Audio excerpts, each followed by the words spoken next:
ચાલો છોકરાઓ, આપણે વિડીયોને આગળ લઈ જઈએ. લાસ્ટ વિડીયોની અંદર આપણે એવોગેદ્રો નિયમ સમજતા હતા, પરંતુ વિડીયો કટ થઈ ગયો હતો, તો માટે આપણે અહીંયાથી જ પાછી શરૂઆત કરીએ. તો જે એવોગેદ્રોનો નિયમ છે ઈસવીસન 1811માં સ્થાપિત થયો હતો. નિયમ બહુ સિમ્પલ છે કે જ્યારે સમાન તાપમાને અને દબાણે જે વાયુઓ છે, મીન્સ કે જુદા જુદા વાયુઓ લઈ લેવું, તો આ જુદા જુદા વાયુઓ સમાન તાપમાને અને દબાણે હોય અને તેઓના કદ પણ સમાન હોય તો તેઓમાં અણુઓની સંખ્યા પણ સમાન હોય છે, અથવા પરમાણુ હોય તો પરમાણુઓની સંખ્યા પણ સમાન હોય છે. પણ કન્ડિશન એક જ છે કે તેઓ સમાન કદ ધરાવતા હોવા જોઈએ. આઈડિયા આવે છે? તો જો અચળ તાપમાને અને દબાણે પરમાણુઓ સમાન કદ ધરાવે તો તેમાં પરમાણુ કે અણુની સંખ્યા પણ સમાન હોય છે. તો એવોગેડ્રોએ તે સમયે પરમાણુ કોને કહેવાશે, અણુ કોને કહેવાશે, એમની વચ્ચેનો ભેદ સમજાવ્યો હતો. પણ તે સમયે તેમની આ જે થિયરી છે ઘણા બધા વૈજ્ઞાનિકોએ નામંજૂર કરી હતી. કેમ? કારણ કે તે સમયમાં એવું પ્રચલિત હતું કે એક સરખા તત્વના અથવા એક જ તત્વના બે પરમાણુઓ એકબીજા સાથે પ્રક્રિયા કરીને અણુ બનાવી શકતા નથી. એટલે કે માની લો કે મારી પાસે H2 અણુ છે. આપને ખબર છે કે ભાઈ H2 અણુ આવે તો H અને H બે પરમાણુ ભેગા થવાથી H2 અણુ બને છે. પણ તે સમયમાં એવું માનવામાં આવતું હતું કે એક જ તત્વના બે પરમાણુ મીન્સ કે બે હાઇડ્રોજન એકબીજા સાથે જોડાઈને H2 બનાવી શકતા નથી. પરંતુ એવોગેડ્રોની થિયરી પછી આ એક ક્લિયર થયું કે ભાઈ પરમાણુ કોને કહેવાશે, અણુ કોને કહેવાશે. ક્લિયર છે? ચાલો હવે એક વસ્તુ સમજીએ કે હાઇડ્રોજન અને ઓક્સિજન એકબીજા સાથે જોડાઈને પાણી બનાવે છે. તો જોઈએ તો એક કદ હાઇડ્રોજનનું લઈએ, એટલે કે એવા બે છે એટલે બે હાઇડ્રોજનના કદ, એક ઓક્સિજનના કદ. બે હાઇડ્રોજનનું કદ એક ઓક્સિજનના કદ સાથે સંયોજાશે અને આ સમજો જેવી મોટો મોલેક્યુલ છે શું છે, ઓક્સિજન છે.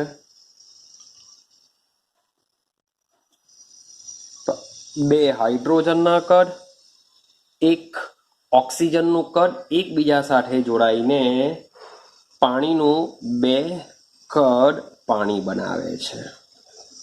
ક્લિયર છે? જેને આપણે એવોગેડ્રોનો નિયમ કહીએ છીએ.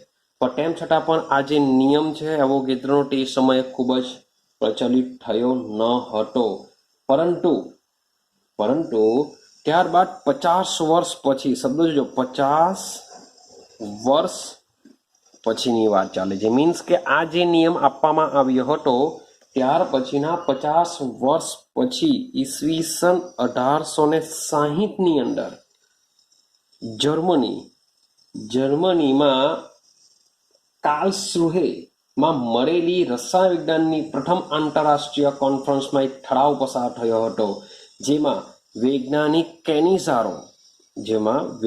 હતો કેનિઝારો. તો કેનિઝારોએ કેટલાક તત્વોના સ્કેચ રજૂ કર્યા હતા અને એમાં એવોગેડ્રોના કાર્યની અગત્યતા પણ સમજાવવામાં આવી હતી. તો આવું કંઈક છે એવોગેડ્રોનો નિયમ. ચાલો ત્યાર પછી આપણે આગળ જઈએ. આગળનો ઇમ્પોર્ટન્ટ છે, 2 માર્ક્સમાં આવી શકે. ડાલ્ટનનો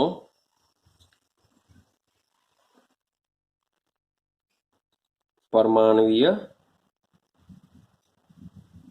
સિદ્ધાંત. ચાલો સમજવાનો પ્રયત્ન કરીએ. ડાલ્ટનનો પરમાણ્વીય સિદ્ધાંત શું છે સમજો. ઇમ્પોર્ટન્ટ છે, મીન્સ કે એક્ઝામમાં આવી શકે છે કે ડાલ્ટનનો પરમાણ્વીય સિદ્ધાંત સમજાવો. ચાલો જોજો. ડાલ્ટને કીધેલું હતું, મેં નથી કીધું, ડાલ્ટને કીધેલું છે કે જે દ્રવ્ય છે એ દ્રવ્ય ખૂબ જ નાના અવિભાજ્ય કણોનો બનેલો છે. મીન્સ કે દ્રવ્ય શું છે તમને આઈડિયા છે? આ દુનિયામાં જે પણ વસ્તુ હશે બધી જ દ્રવ્ય હશે, ને એ જે દ્રવ્ય છે શું છે? ખૂબ જ નાના અવિભાજ્ય. આને જરાક દિમાગ રાખજો. અવિભાજ્યનો મતલબ શું થાય? અવિભાજ્ય એટલે કે જેનું વિભાજન થઈ શકતું ન હોય, જેને છૂટા પાડી શકતા ન હોય, તેને શું કહેશું આપણે? અવિભાજ્ય કહેશું. તો દ્રવ્ય ખૂબ જ નાના અવિભાજ્ય કણોનો બનેલો છે. ક્લિયર? હવે આ જે કણો છે એ કણો ડાલ્ટને શું નામ આપ્યું? એનું પરમાણુ નામ આપ્યું. ડાલ્ટને એનું નામ શું આપ્યું? પરમાણુ. હવે આ જે પરમાણુ જે શબ્દ છે એ પરમાણુ શબ્દ ગ્રીક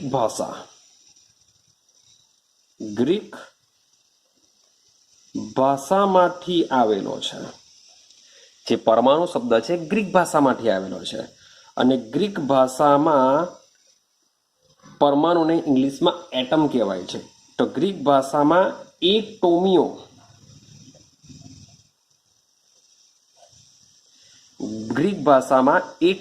શબ્દ આવે છે. હવે આ એટોમિયોનો મતલબ શું થાય? તો આ એટોમિયોનો મતલબ થાય છે કે જેનું વધુ વિભાજન થતું ન હોય. જેનું વિભાજન થતું ન હોય.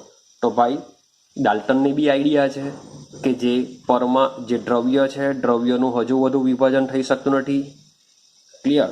તો એના પરથી જે દ્રવ્ય જે કણનો બનેલો છે એ કણોને નામ શું આપી દેવામાં આવ્યું? પરમાણુ. કારણ કે ઇંગ્લિશમાં પરમાણુને એટમ કહેવામાં આવે છે. ઇંગ્લિશમાં શું કહેવામાં આવે છે? એટમ કહેવામાં આવે છે. તો માટે ડાલ્ટને જે દ્રવ્ય જે નાના નાના કણો બનેલો છે જેને શું કીધું? પરમાણુ કીધું. તો એનો મતલબ એમ થાય કે પરમાણુનું વિભાજન શક્ય નથી. ક્લિયર છે? તો ડાલ્ટને ઈસવીસન 1808ની અંદર 1808માં આ પરમાણુય સિદ્ધાંતને, મીન્સ કે જે ડાલ્ટનનો જે પરમાણુય સિદ્ધાંત છે, એક બુક હતી, અ ન્યૂ સિસ્ટમ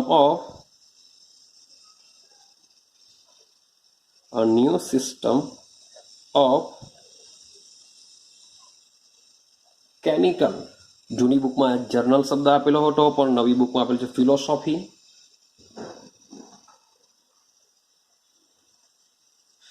તો ડાલ્ટને જે પણ કંઈ પરમાણુ વિશે કહ્યું છે એ બધું જ આ બુક છે a new system of chemical ફિલોસોફીમાં બધું જ એડ કરી દીધું. ને એણે જે લખેલું છે, એણે જે કહ્યું છે એને ડાલ્ટનના પરમાણુય સિદ્ધાંતના નિયમો કહેવામાં આવે છે. એને રજૂઆત કરેલી છે. તો એ રજૂઆત આપણે હવે સમજવાનો પ્રયત્ન કરીએ કે ડાલ્ટન શું કહેવા માંગે છે. તો પહેલી રજૂઆત બરાબર સમજવાનો પ્રયત્ન કરજો. જૂની બુકમાં ઘણી બધી રજૂઆત હતી, આ બુકમાં 4 જ છે. તો સમજજો. સૌથી પહેલું ડાલ્ટન એવું કહે છે કે દ્રવ્ય અવિભાજ્ય પરમાણુનો બનેલો છે. એ તો આપણે સમજીને આવ્યા કે જે દ્રવ્ય છે એ શું છે? અવિભાજ્ય પરમાણુનો બનેલો છે. આ એનો પહેલો પોઈન્ટ છે. બીજો પોઈન્ટ સમજજો કે શું કહેવા માંગે છે. ચાલો, કોઈ એક તત્વના, શબ્દ સમજો, કોઈ એક તત્વના બધા જ પરમાણુઓ સમાન હોય છે. જે અન્ય તત્વના પરમાણુથી જુદા હોય છે. સમજો આ શું કહેવા માંગે છે? કોઈ એક તત્વના બધા જ પરમાણુઓ સમાન હોય. માની લો કે મારી પાસે ઓક્સિજન તત્વ છે. મારી પાસે શું છે? ઓક્સિજન તત્વ છે. તો આ ઓક્સિજન તત્વની અંદર ભાઈ કોના પરમાણુ હશે? ઓક્સિજનના પરમાણુ હશે. હા કે ના? મારી પાસે જે પણ તત્વો હોય એ તત્વની અંદર ભાઈ પોતાના જ પરમાણુ હોય. ઓક્સિજન તત્વ હોય તો ઓક્સિજનના પરમાણુ હોય અંદર. ભાઈ સલ્ફર તત્વ હોય તો એની અંદર સલ્ફરના પરમાણુ હોય. ભાઈ ક્લોરીન તત્વ હોય તો એની અંદર ક્લોરીનના પરમાણુ હશે. ક્લિયર થાય છે? જે અન્ય તત્વોના પરમાણુથી જુદા હોય. મને લાગે મારી પાસે કાર્બન તત્વ છે, તો હવે તમે વિચારો કે આની અંદર કોના પરમાણુ હશે? ભાઈ કાર્બનના જ પરમાણુ હશે. હવે આના તત્વ અને આના તત્વ મીન્સ કે ઓક્સિજન તત્વના પરમાણુ કાર્બન તત્વના પરમાણુ કરતા કેવા હોવાના? અલગ અલગ હોવાના. લખેલું છે પરમાણુથી જુદા હોય. તો ઓક્સિજનની અંદર ભાઈ કાર્બનના પરમાણુ તમને જોવા નહીં મળે અને કાર્બન તત્વની અંદર તમને ઓક્સિજન કે અન્ય કોઈના પણ તમને પરમાણુ જોવા મળતા નથી. ક્લિયર થાય છે? આ બીજું સેન્ટેન્સ શું કહેવા માંગે છે? કે કોઈ એક તત્વના બધા જ પરમાણુઓ સમાન હોય છે. મીન્સ કે કોઈ બી તત્વ લઈ લો, એ તત્વની અંદર પોતાના જ ઘણા બધા પરમાણુઓ આવેલા હોય છે, જે અન્ય તત્વના પરમાણુથી કેવા હોય છે? જુદા હોય છે. આઈડિયા આવે છે? બીજો પોઈન્ટ હા કે ના? સમજો આગળ. ત્રીજા પોઈન્ટની વાત કરીએ. ચાલો આપણે પરમાણુને શું કરીએ? સમાન બનાવીએ. જો સમાન હોય તો એક જ તત્વમાં રહેલા બધા પરમાણુઓના ગુણધર્મો બોલો કેવા હશે? એક જ તત્વના બધા પરમાણુ સરખા હોય છે તો ગુણધર્મો સમાન હોય છે. જે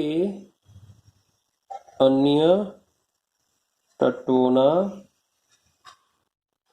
ગુણધર્મોથી જુદા પડે. તો ભાઈ કાર્બન તત્વ હોય તો એની અંદર કાર્બનના જ પરમાણુ હોય તો એના ગુણધર્મ પણ કાર્બનના હોવાના, બધાના સમાન જ હોવાના. હવે કાર્બન તત્વની કમ્પેરિઝન કોઈ અન્ય તત્વ સાથે જો કરું તો જે અન્ય તત્વ છે એની અંદર પોતાના પરમાણુ હશે. તો બધા જ તત્વોની અંદર જુદા જુદા પરમાણુઓ રહેલા છે. તો બધા તત્વ મીન્સ કે બધા તત્વોમાં રહેલા જે પરમાણુ છે એ લોકોના ગુણધર્મ બી કેવા હોવાના? જુદા જુદા હોવાના. તો એવું કહી શકાય કે જેટલા પણ તત્વો છે એ બધા જ તત્વો ગુણધર્મની દ્રષ્ટિએ કેવા છે? એકબીજાથી અલગ પડતા હોય છે. ચોથો પોઈન્ટ લઈએ. જો એક જ તત્વમાં રહેલા જો પરમાણુ સમાન હોય, તત્વોમાં ચોથો પોઈન્ટ જો તત્વોમાં રહેલા બધા જ પરમાણુઓ એક સરખું દર ધરાવે છે, જે અન્યથી જુદું હોય છે. ક્લિયર થાય છે? સમજો મારી પાસે માની લઉં કે સોડિયમ તત્વ છે. આ શું છે? સોડિયમ તત્વ. તો એની અંદર બોલો શું આવવાનું? સોડિયમના પરમાણુ હશે. ઘણા બધા પરમાણુ હશે, 30, 40, 50 ની બહુ બધા પરમાણુ હશે. તો આ જેટલા પણ પરમાણુઓ છે બધા પરમાણુઓ એક સરખા છે. જો સરખા હોય તો બધા પરમાણુઓનું દર્પણ કેવું હશે? દર્પણ સમાન હશે. તમે આમાંથી એક સોડિયમ લઈ લો તો એનું દર કેવું? 420 હોય તો બીજો સોડિયમ લઈ લો એનું બી 420 જોવા મળે. ભાઈ ચોથો લઈ લો, પાંચમો લઈ લો તો બી કેટલું જોવા મળશે? 420. મીન્સ કે કોઈ પણ ભાઈ સોડિયમનું 420 નથી હોતું. આ તો ખાલી તમને સમજાવવા માટે કહું છું. તો જે સોડિયમ છે એ સોડિયમ તત્વની અંદર એના જેટલા પણ પરમાણુઓ હશે એ દરેકે દરેક પરમાણુઓનું એક સરખું વજન હોય છે. જે અન્ય તત્વના પરમાણુઓ કરતાં જુદું હોય. એનો મતલબ એમ થાય કે માની લો કોઈ બીજું તત્વ, મારી પાસે લિથિયમ છે, માની લો કે લિથિયમ તત્વ છે, બોલો, તો એની અંદર શું હશે? લિથિયમના પરમાણુ હશે. તો બહુ બધા પરમાણુ હશે લિથિયમના. તો દરેકે દરેક પરમાણુનો દર જો જોઈએ તો લિથિયમના દરેકે દરેક પરમાણુનો દર સમાન હશે. પણ તમે સોડિયમ પરમાણુ અને લિથિયમ પરમાણુ સાથે જો કમ્પેરિઝન કરો તો આ બંનેના દર કેવા હોવાના? જુદા જુદા હશે. ક્લિયર થાય છે? આ યાદ રહેશે ચોથો પોઈન્ટ? હા કે ના? ચાલો, મીન્સ કે બુકમાં તમને ત્રીજો અને ચોથો પોઈન્ટ બંને ઇક્વલ આપેલા છે, જેને મેં છૂટા પાડેલા છે, બીજું કંઈ નથી. હવે હું જાઉં પાંચમા પોઈન્ટ ઉપર. ચાલો જોજો. જુદા જુદા તત્વોના પરમાણુ, જુદા જુદા તત્વોના પરમાણુઓ કોઈ નિશ્ચિત સંખ્યામાં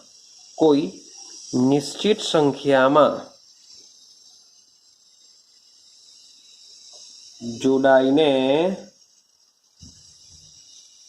સંયોજન બનાવે છે. આવું ડાલ્ટન કહે છે કે જુદા જુદા તત્વના પરમાણુઓ કોઈ નિશ્ચિત સંખ્યામાં જોડાઈને સંયોજન બનાવે છે. એક્ઝામ્પલ, H2 લઈ લો, O2 લઈ લો, સંયોજાઈને શું બનાવી દેશે? H2O બનાવી દેશે. આ નિશ્ચિત થઈ જશે કે ભાઈ H2Oમાં, પાણીમાં H2O જ હોય છે. તો નિશ્ચિત સંખ્યા મીન્સ કે હાઇડ્રોજનની આગળ તમને 2 મીન્સ કે 2 જોઈશે જ, ઓક્સિજનમાં O2 જ આવશે. ક્લિયર? આ તો હું તમને સમજાવવા માટે તમારે આવું એક્ઝામ્પલ લખવાનું નથી, કારણ કે તે સમયની જો વાત કરે તો તે સમયની અંદર આવી બધી હજુ પણ માન્યતા ચાલતી હતી નહીં. ક્લિયર? ચાલો, છઠ્ઠા પોઈન્ટની વાત કરીએ. છઠ્ઠો પોઈન્ટ શું કહેવા માંગે છે? એટલે મીન્સ કે આપણો લાસ્ટ પોઈન્ટ જોજો. હવે જ્યારે રાસાયણિક પ્રક્રિયાઓ થાય, રાસાયણિક પ્રક્રિયાઓ, તો રાસાયણિક પ્રક્રિયાઓમાં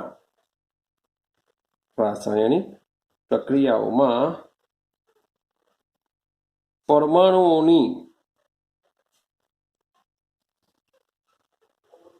ફેરગોઠવણીનો સમાવેશ થાય છે. હવે પરમાણુની ફેરગોઠવણીનો મતલબ શું થાય? અને હજુ બી કન્ટિન્યુ કરીએ. થાય છે. અને રાસાયણિક પ્રક્રિયા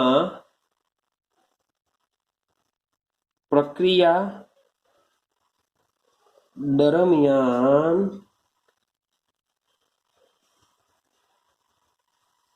પરમાણુ ઉત્પન્ન કરી શકાતો નથી અથવા નાશ થઈ શકતો નથી. તો આ તમે સેન્ટેન્સ જોશો કે પ્રક્રિયા દરમિયાન પરમાણુ ઉત્પન્ન બી નહીં કરી શકાય, નાશ પણ ન થાય. તો તમે યાદ કરો, આપણે દ્રવ્ય સંચયનો નિયમ સમજીને આવેલા, અથવા દર સંચયનો નિયમ, જેમાં વાત કરીને આવેલા કે દ્રવ્યનું સર્જન કે વિનાશ શક્ય નથી. માની લો કે એક એક્ઝામ્પલ તમને આપું. મારી પાસે HCl, આપણે ટાઇટ્રેશન જોઈએ, HCl વત્તા NaOH. માની લો કે આ રાસાયણિક પ્રક્રિયા થાય છે. લખેલું છે રાસાયણિક પ્રક્રિયાઓમાં, લખેલું છે રાસાયણિક પ્રક્રિયાઓમાં પરમાણુઓની ફેરગોઠવણી થાય. હવે શું થવાનું કે આ જે H છે અહીંયા આવી જશે, સોડિયમ અહીંયા આવી જશે, હા કે ના? તો પરમાણુઓની શું થવાની? ફેરગોઠવણી થવાની. તો બનશે શું? NaCl વત્તા H2O બનવાનું. અને રાસાયણિક પ્રક્રિયામાં પ્રક્રિયા દરમિયાન પરમાણુ, હવે તમે વિચારો કે અહીંયા આ પ્રોસેસમાં હાઇડ્રોજન છે, Cl પરમાણુ છે, સોડિયમ પરમાણુ છે, ઓક્સિજન પરમાણુ છે. તો નિપજમાં આના સિવાયના કોઈ પરમાણુ તમને દેખાય છે?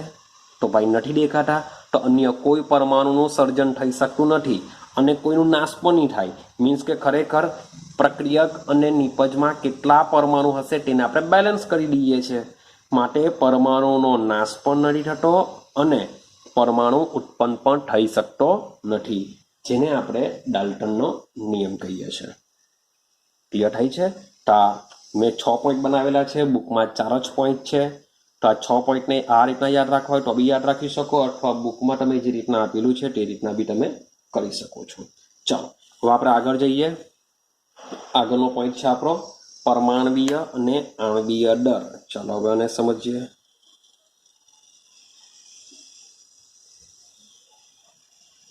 પરમાણવીય અને આણવીય દળ. ચાલો તમે થોડી ઘણી આપણે આઈડિયા આવી ગઈ છે કે જે પરમાણુ હશે, પરમાણુ કેવા હશે? હાઇડ્રોજન, ક્લોરીન, સોડિયમ, લિથિયમ વગેરે જ્યારે એકલા એકલા હોય છે તેને આપણે શું કહેશું? પરમાણુ કહેશું. જ્યારે અણુની વાત કરીએ તો અણુ કોને કહેવાય? જે બે પરમાણુ ભેગા થઈને બન્યા હોય. H2 લઈ લેવું, O2 લઈ લેવું, N2 લઈ લેવું, Cl2 લઈ લેવું, આ બધા શું હોય છે? અણુ હોય છે. ક્લિયર છે? તો હવે આપણે સમજવાનો પ્રયત્ન કરીએ. જો પરમાણવીય અને આણવીય એટલે કે પરમાણુ અને અણુ વિશે જો આઈડિયા આવી ગઈ હોય તો હવે આપણે જઈએ એના દળ વિશે. તો ટોપિકને સમજવાનો પ્રયત્ન કરીએ. ટોપિક છે આપણો પરમાણવીય દળ.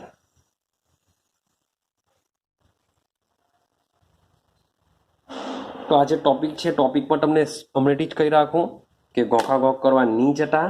માત્ર ને માત્ર VSQ મીન્સ કે 1 માર્ક્સના ક્વેશ્ચન જ આમાંથી નીકળી શકે.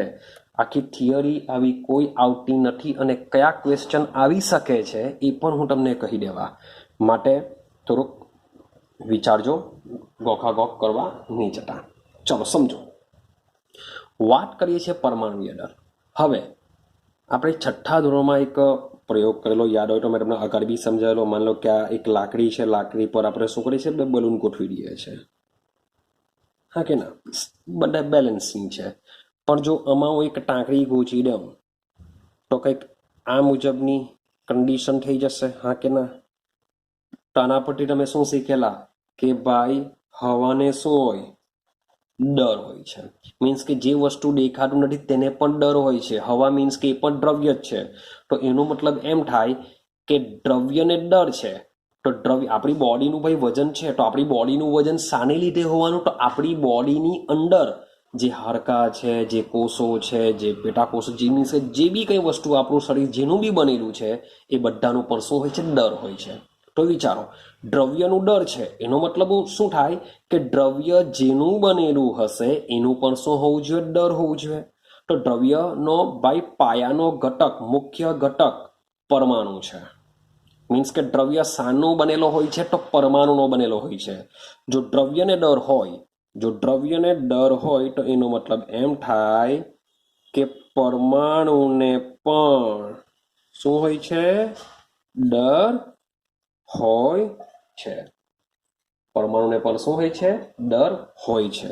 પણ આ જે ડર હોય છે, તમે વિચારો, પરમાણુ ખૂબ જ એટલે ખૂબ જ નાનો છે. એને પકડવા જશો તો બી નહીં પકડાશે. ક્લિયર છે? તો પરમાણુ ખૂબ જ, પરમાણુને પણ ડર છે. પરમાણુ કેવો છે? ખૂબ જ નાનો હોય છે. જો ખૂબ જ નાનો હોય તો ડર પણ કેવું હશે? ખૂબ જ ઓછું હોય છે. કારણ કે પરમાણુ ખૂબ જ નાનો છે. તો પરમાણુ નાનો હોય તો એનું ડર બી કેવું હોવાનું? ખૂબ જ ઓછું હોવાનું. હવે શબ્દ બોલું છું. હાલના સમયમાં, તો હાલના સમયમાં જે પરમાણુનું ડર છે એ પરમાણુનું ડર માપવા માટે યાદ રાખવાનું છે તમારો પહેલો ક્વેશ્ચન, સ્પેક્ટ્રોમીટર.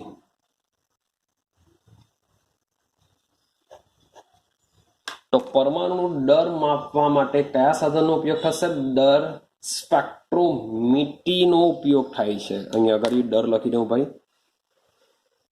ડર સ્પેક્ટ્રોમીટર. તો પહેલો પોઈન્ટ યાદ રાખજો કે હાલના સમયમાં પરમાણવીય ડર માપવા માટે ડર સ્પેક્ટ્રોમીટર સાધનનો ઉપયોગ થાય છે, જેના વડે પરમાણવીય ડર ખૂબ જ ચોકસાઈથી આપણે મેળવી શકીએ છીએ. પરંતુ પહેલાના સમયની વાત કરીએ, આપણે વાત કરીએ 19મી સદીમાં. તો 19મી સદીની અંદર આવી પદ્ધતિ નહીં હતી. મીન્સ કે તમે વિચાર કરો કે આપણે જ્યારે કંઈ શાકભાજી લેવા જઈએ ત્યારે 1 કિલોગ્રામ આવ્યું, 500 ગ્રામ આવ્યું, 200 ગ્રામ આવ્યું, તો વિચાર કરો કે સૌથી પહેલું વજન કેવી રીતના આવ્યું હશે કે ભાઈ 1 કિલોગ્રામ છે તો 1 કિલોગ્રામનું આપણે કાટલું કહીએ છીએ દેશી ભાષામાં, તો એ કેવી રીતના આવ્યું કે આટલું એટલે 1 જ કિલોગ્રામ, આના કરતાં અડધું એટલે 500, એના કરતાં અડધું એટલે 250, ભાઈ 200 બનાવ્યું. તો સૌથી પહેલા વજન કેવી રીતના આવ્યું એ ક્વેશ્ચન માર્ક. તો એના માટે આપણે જઈએ, આ જરાક આઈડિયા આવશે કે 19મી સદીની વાત કરીએ તો 19મી સદીની શરૂઆતમાં વૈજ્ઞાનિકો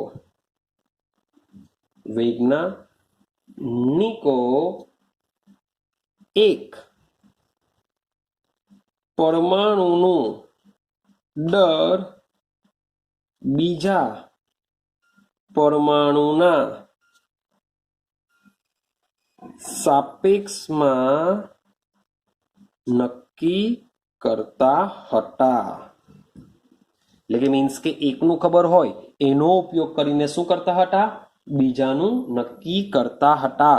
પણ પાછો ક્વેશ્ચન આવે કે ભાઈ કોઈ એકનું તો ખબર હોવી જોઈએ ને તો બીજાનું નક્કી કરી શકાય.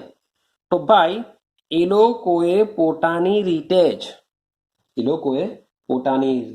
જ આડસટ્ટે એટલે કે ભાઈ એમનેમ જ નક્કી કરી દીધેલું છે કે જે હાઇડ્રોજન છે એ સૌથી હલકો છે.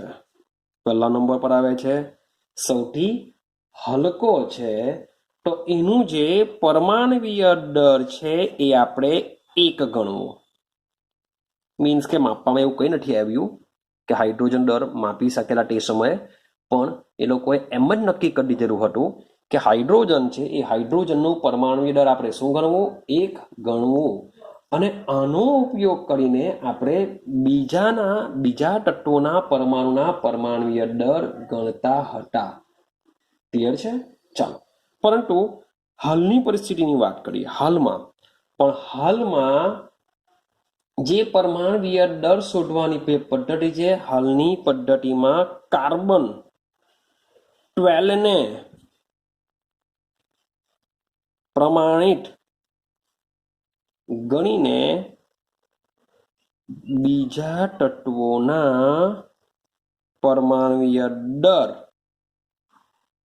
શોધવામાં આવે છે. હાલના સમયમાં શું કરે છે, કાર્બન 12 ને મીન્સ કે કાર્બન 12 નો ઉપયોગ કરે. કાર્બન 12 શું છે, તો આ જે કાર્બન 12 છે એ કાર્બનનો સમસ્થાનિક છે. કાર્બન 12 એ શું છે, કાર્બનનો સમસ્થાનિક છે. ક્લિયર છે? ચાલો, હવે આ જે સમસ્થાનિક છે કાર્બન 12, જેમાં કાર્બનનું પરમાણુય દર 12, કાર્બનનું જે પરમાણુય દર છે એ 12 AMU તરીકે નક્કી કરવામાં આવ્યું છે. મીન્સ કે જે કાર્બન 12 છે, કાર્બનનું પરમાણુય દર કેટલું છે, 12 AMU છે. તો યાદ રાખવાનું છે તમારે ભાઈ AMU આ શું છે. તો AMU નો મતલબ થાય એટોમિક માસ યુનિટ. AMU નો મતલબ શું થશે, એટોમિક માસ યુનિટ. જેમાં આપણે જે પરમાણુય દર હોય છે, જે આપણે AMU માં માપીએ છીએ, પરમાણુ દર શામાં માપીએ છીએ, AMU ની અંદર. તો આ જે AMU છે તેની જગ્યાએ આપણે હાલમાં માત્ર U તરીકે પણ દર્શાવી શકીએ છીએ. ક્લિયર છે? U તરીકે પણ દર્શાવી શકીએ છીએ.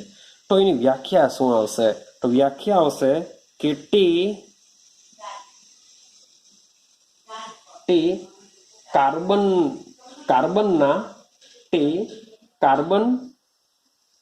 ના પરમાણુના દરના 1/12 ભાગ જેટલો છે. તે કાર્બન 12 ના પરમાણુના દરના 1/12 ભાગ જેટલો છે. હવે આને સમજીએ, પણ વિડીયો સ્ટોપ થઈ જશે, માટે હું આપણે નેક્સ્ટ વિડીયોમાં અહીંયાથી આપણે કન્ટિન્યુ કરીએ. ચાલો, તો એક એએમયુનો મતલબ શું થાય તમારે યાદ રાખવાનું છે. ની વેલ્યુ પણ જે પણ વીએસક્યુમાં કામ લાગી શકે. તો એક એએમયુ બરાબર થશે 1.660656 ઇન્ટુ 10⁻⁻24 ગ્રામ. એક એએમયુ બરાબર 1.6606 ઇન્ટુ 10⁻⁻24 ગ્રામ. હવે કેવી રીતના પરમાણુય દર શોધીએ છીએ સમજો. માની લો કે હાઇડ્રોજનનું, આ બી યાદ રાખવાનું છે, પરમાણુય દર, હાઇડ્રોજનનું પરમાણુય દર છે 1.6736 ઇન્ટુ 10⁻⁻24 ગ્રામ. હાઇડ્રોજનનું પરમાણુ દર કેટલું છે? 1.6736 ઇન્ટુ 10⁻⁻24 ગ્રામ. હવે હાઇડ્રોજનનું એએમયુમાં મારે દર જાણવું છે, મારે એટોમિક માસ યુનિટમાં દર જાણવું છે. તો આ દર જાણવા માટે આ જે હાઇડ્રોજનનું જે દર છે એ લઈ લેવાનું, 1.6736 ઇન્ટુ 10⁻⁻24 લઈ લેવાનું, અને એના છેદમાં એક એમયુની વેલ્યુ મૂકી દઉં, 1.6606 ઇન્ટુ 10⁻⁻24. ક્લિયર થાય છે? તો આ રીતે તમે કેલ્ક્યુલેશન કરશો તો 24 તો કેન્સલ થઈ જશે. કેલ્ક્યુલેટરમાં તમે કરશો અને આન્સર આવશે 1.0078 AMU, જેના પરથી આપણે હાલમાં 1.008 AMU માટે આપણે શું કરીએ છીએ? હાઇડ્રોજનનું પ્રમાણ દર માત્ર એક જ લઈએ છીએ. ક્લિયર થાય છે? તે જ પ્રમાણે ઓક્સિજનનું પરમાણુ દર, આ જ પ્રમાણે જો કેલ્ક્યુલેશન કરીશું તો ઓક્સિજનનું પરમાણુય દર 15.9995 AMU છે, જેને એપ્રોક્સિમેટલી આપણે 16 AMU લઈએ છીએ. ઓક્સિજનનું પરમાણુ દર કેટલું લઈએ છીએ? 16 AMU લઈએ છીએ. ક્લિયર થાય છે? તો આ પ્રકારે શું કરવામાં આવ્યું હતું? પરમાણુય દરનું કેલ્ક્યુલેશન કરવામાં આવ્યું હતું. ક્લિયર? હવે સમજો. પરંતુ માની લો હવે ટોપિક ચેન્જ કરીએ છીએ આપણે, પણ કન્ટિન્યુ જેવું સમજો. હવે આપણે છે સરેરાશ પરમાણુય દર. બ્રો ગુજકેટ જેડબલઈ નીટ માટે પણ કન્સેપ્ટ કામ લાગી શકે, સરેરાશ પરમાણુય દર. હવે જ્યારે પણ કોઈ પણ તત્વ કુદરતી કે કૃત્રિમ રીતે મેળવવામાં આવે છે, કોઈ પણ તત્વ કુદરતી કે કૃત્રિમ રીતે મેળવવામાં આવે છે, ત્યારે એ તત્વમાં તેમના સમસ્થાનિકો પણ હોય છે. એ તત્વમાં તેઓના સમસ્થાનિકો પણ હોય છે. ક્લિયર છે? હવે એ સમસ્થાનિકોનું પ્રમાણ પાછું જુદું હોય છે. માટે સમજો કે મારી પાસે ઓક્સિજન તત્વ મેં શોધ્યું, તો ઓક્સિજન તત્વની અંદર O16, O17, O18 આ ત્રણે શું કહેવાશે? ઓક્સિજનના સમસ્થાનિકો કહેવાશે. O16, O17, O18 મીન્સ કે બધા જ તત્વના સમસ્થાનિકો આવી રીતના 3 હોય એ જરૂરી નથી. નાઇટ્રોજનના 2 સમસ્થાનિક છે, N14, N15. ક્લિયર છે? તો તમે ઓક્સિજન તત્વોનું જો તમે જોશો તો ઓક્સિજન તત્વમાં આ 3 આની અંદર હોય છે, અને આ 3 સમસ્થાનિકોના પરમાણુય દર અલગ હોય છે. મીન્સ કે આનું પરમાણુય દર આના કરતા અલગ હશે, આના કરતા બી અલગ હશે. આ જે 3 સમસ્થાનિકો છે એ 3ના પરમાણુ દર અલગ હોય છે, પણ રહેતા હોય છે સાથે. માટે મારે જો ઓક્સિજનનું પરમાણ્વીય દર જો નક્કી કરવું હોય તો મારે શું લેવું પડતું હોય છે? સરેરાશ લેવું પડતું હોય છે. ક્લિયર થાય છે? માટે કોઈ પણ તત્વ મોટે ભાગે બધા જ સમસ્થાનિકો ધરાવતા હોય છે. હાઇડ્રોજન બી સમસ્થાનિક ધરાવે છે. હાઇડ્રોજનના બી 3 સમસ્થાનિકો છે. ક્લિયર? Protium, deuterium, tritium. તો હાઇડ્રોજન જો પહેલા નંબર પર છે એનો જો સમસ્થાનિક હોય તો સમજી લેવાનું કે બધા જ તત્વના સમસ્થાનિકો હોય છે. અને આ જે સમસ્થાનિકો હોય છે તેઓના પરમાણ્વીય દર અલગ અલગ હોય છે. તેઓના પરમાણ્વીય દર અલગ અલગ હોય છે. બધા રહેશે એક સાથે, પણ એ લોકોની અંદર O16 જેટલા બી હશે તેઓનું પરમાણુ દર સમાન, O17 જેટલા બી હશે તેઓનું પરમાણુ દર સમાન, O18 જેટલા હશે ઓક્સિજન તત્વમાં તેઓનું પરમાણ્વીય દર સમાન હોય છે. ક્લિયર છે? તો સમજો ટોણે ટોનનું અલગ અલગ છે. માટે ટોણે ટોન માટે તો આપણે ઇન્ડિવિઝ્યુઅલ ભણવાના નથી, આપણે તો માત્ર ઓક્સિજન વિશે જ વાત કરીશું. માટે ઓક્સિજન તત્વની અંદર જે ઓક્સિજનના ટોણે ટોન વાળા સમસ્થાનિકો જે એઝ અ પરમાણુ તરીકે છે, જે આપણે શું કરીએ છીએ? સરેરાશ પરમાણ્વીય દર લઈએ છીએ. હવે સરેરાશ પરમાણ્વીય દરનું કેલ્ક્યુલેશન કેવી રીતના કરવામાં આવે છે તો એક એક્ઝામ્પલ આપેલો છે, અને એક્ઝામમાં જો તમને પૂછાય તો તમને પણ પર્સન્ટેજ અને પરમાણ્વીય દર આપી દેવામાં આવે છે. પર્સન્ટેજ અને પરમાણ્વીય દર શું કરી દેવામાં આવશે?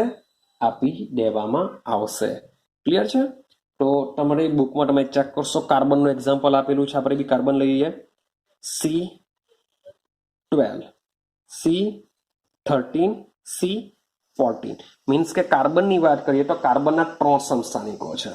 હવે આ 3 સમસ્થાનિકોના ટકા લઈએ. મીન્સ કે 12C નું કેટલું પ્રમાણ હોય કાર્બનમાં, 13C નું કેટલું હોય, 14C નું કેટલું હોય. મીન્સ કે એક ઘર છે, એક ઘરમાં 3 રહી છે.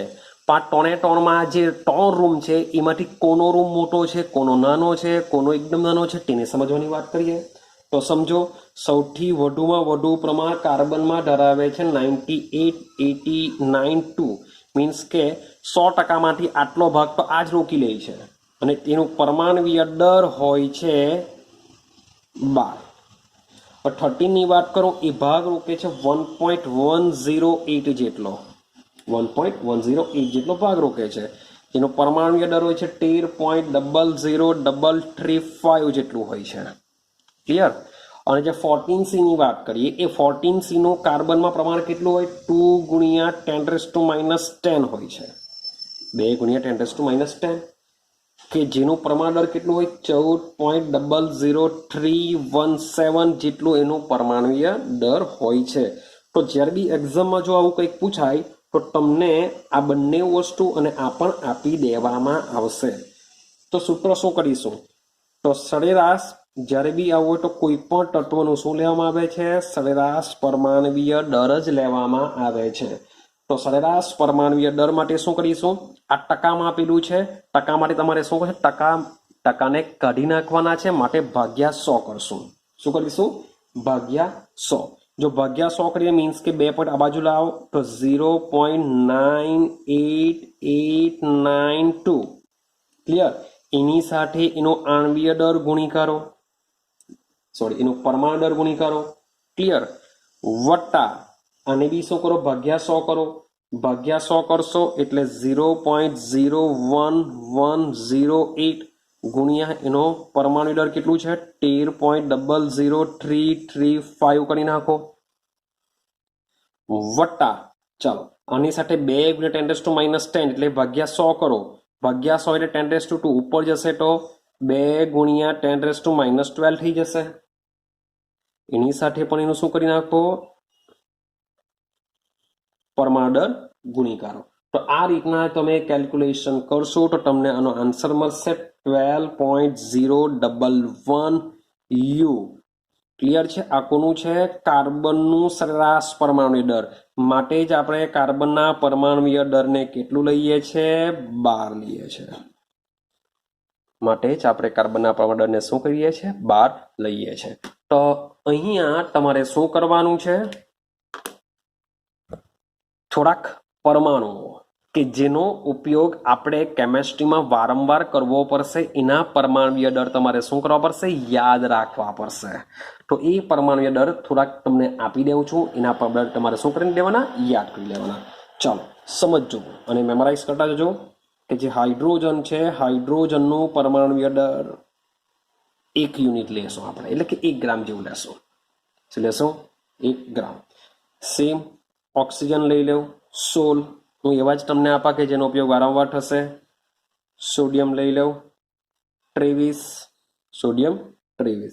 Cl 35.5.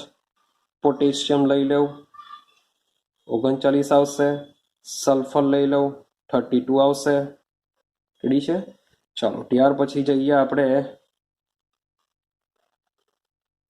બીજા કયા આપું તમને હું? ફોસ્ફરસ લઈ લઉં ભાઈ 30. ક્લિયર થાય છે?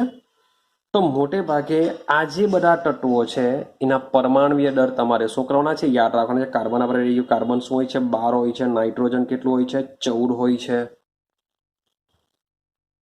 તો આ જે તત્વો છે એનો ઉપયોગ આપણે શું કરીએ છીએ? વારંવાર કરતા રહેવાના છે. માટે આ જે તત્વો છે તમારે યાદ રાખવાના. જે અન્ય તત્વો છે એના પરમાણુ દળ ઓલરેડી એક્ઝામમાં આપી દેવામાં આવતા હોય છે, તમારે યાદ રાખવાની જરૂર હોતી નથી. પણ તેમ છતાં પણ જ્યાં નોર્મલી જે વારંવાર આપણે યુઝ કરીએ છીએ એના પરમાણ્વીય દળ આપણે શું કરીશું? યાદ રાખીશું. ક્લિયર છે? તો કમસે કમ આટલા તો તમને યાદ રહેવા જોઈએ. મોટે ભાગે શું થતું હોય છે? મોટે ભાગે તમારા તત્વોનો જે પરમાણુ ક્રમાંક હોય છે, તત્વોનો જે પરમાણુ ક્રમાંક હોય છે એના કરતા ડબલ પરમાણ્વીય દળ હોય. જેમ કે ઓક્સિજનનો નંબર છે 8, પરમાણુ દળ 16. રેડી? ભાઈ હાઇડ્રોજનમાં એવું નહીં કરતા. હાઇડ્રોજનનો નંબર 1 જ, ડબલ 2 નહીં કરતા, એનો 1 જ આવશે. ઓક્સિજન લીધું, કાર્બન લઈ લો 6, ભાઈ આવશે 12. સલ્ફર લઈ લો 16, આવશે 32. ક્લિયર થાય છે? તો આ કંઈક એવું છે નથી, ફિક્સ એવું કંઈ કેલ્ક્યુલેશન નથી, એવો કોઈ સિદ્ધાંત નથી. પણ મોટે ભાગે જે શરૂઆતના તત્વો છે તેમાં આ પ્રકારનું જોવા મળે છે. પછી બી કેવો એવો કોઈ નિયમ કે સિદ્ધાંત નથી કે જેટલો પરમાણુ ક્રમાંક એના કરતાં ડબલ શું આવશે? પરમાણ્વીય દળ. એવું નથી. એ તમે આના પછીનું ચેપ્ટર ભણશો ત્યારે તમને આઈડિયા આવશે કે ભાઈ શા માટે અમુક તત્વોના ડબલ થયા અને શા માટે અમુક તત્વોના ડબલ કરતાં પણ વધારે થાય છે. તો એ આના પછીના ચેપ્ટરમાં ખબર પડશે. ક્લિયર થયું? ચાલો હવે આ છે પરમાણુ દળ. મેં તમને કીધેલું છે કે પરમાણુ દળનું જે કન્સેપ્ટ છે મે બી તમને એક AMU, એક હાઇડ્રોજનનું દળ, એક કાર્બનનું દળ વગેરે જેવું કંઈક પૂછી શકાય, પણ આખી થિયરી પણ તમને આવી કોઈ આવતી નથી. ક્લિયર થાય છે? હવે આપણે સમજીશું આણ્વીય દળ. હવે કેમેસ્ટ્રીની એવું કરો, હવે શરૂઆત થાય છે એવું સમજીને ચાલો. હવે આપણે સમજવાના આણ્વીય દળ. તો જો તમને આણ્વીય દળ જો કેલ્ક્યુલેશન કરતા જો નહીં આવડશે તો સમજી લેજો તમને ઘણું બધું નહીં આવડશે. કેમેસ્ટ્રી જ નહીં આવડશે એવું સમજીને ચાલો. જો તમને આણ્વીય દળ ગણતા નહીં આવડે તો. કારણ કે પરમાણ્વીય દળ તો એવું છે કે જે તમારા થોડા ઘણા આંકડા તમે યાદ રાખશો, થોડું ઘણું બુકમાં એક્ઝામમાં આપી દેશે, ક્વેશ્ચનમાં આપી દેશે. પણ જે આણ્વીય દળ હોય છે એ આણ્વીય દળની ગણતરી કરવી પડતી હોય છે. જો તમે ગણતરી નહીં કરશો તો તમને આ નહીં આવડશે. છે બહુ સિમ્પલ, પણ જો ધ્યાન નહીં આપ્યું, નહીં આવડું તો કેમેસ્ટ્રીનો આ પાયો જો કાચો રહ્યો તો સમજજો તમને ઘણું બધું નહીં આવડશે. માટે આજના પૂરતું હું આટલે સુધી જ રાખું છું. મીન્સ કે આઈ થિંક સો 45 મિનિટ જેવું જ હું તમને ભણાવેલું છે આજે મેં. પણ કંઈ નહીં, નેક્સ્ટ વિડીયોમાં ફ્રેશ થઈને આપણે આણ્વીય દળ સમજવાનો પ્રયત્ન કરશું. કારણ કે આણ્વીય દળ આવડશે તો જ તમને હવે પછીના બધા કન્સેપ્ટ આવડશે ને હવે મજા આવશે. ક્લિયર છે? તો અહીંયા આપણે વિડીયો સ્ટોપ કરીએ છીએ.